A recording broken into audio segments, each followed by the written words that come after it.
عليكم ورحمة الله وبركاته. طبعا اليوم راح نتكلم شلون نغسل قفص الطيور. شوفوا طبعا تجيب لك مثل هذه الليفة وتنقي وتحط لها بالصابون. طبعا ما تكثر الصابون فيها.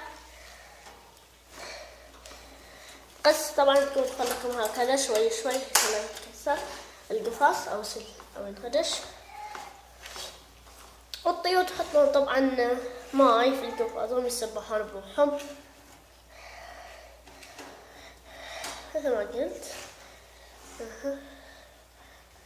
طبعا شوي لا يعني بقوة حيل، بس زي كذا على خفيف يدك، عرفت؟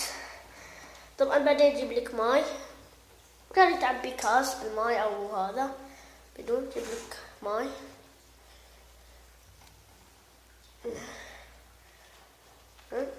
لا خلص من هذه. طبعا خلص انا منها. طبعا الحين تشغل الماي،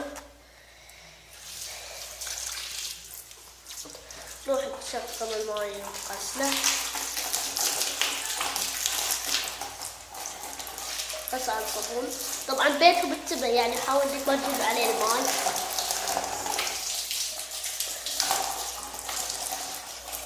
عشان لا يخافون الطيور.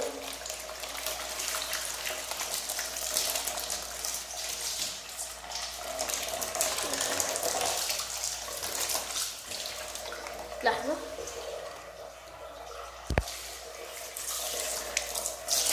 طبعا بيتكم هذا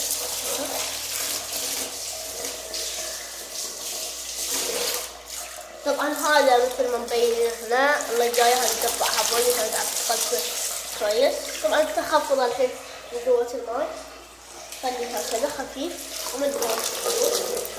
طبعا حاول مثل ما قلنا انك ما يجي على بيتكم ماء، هذا الخشب بيتكم ما يجي عليه ماء. حاول هو يعني كذا وكذا بيجي عليه ماء، بس حاول انك ما تجي عليه ماء.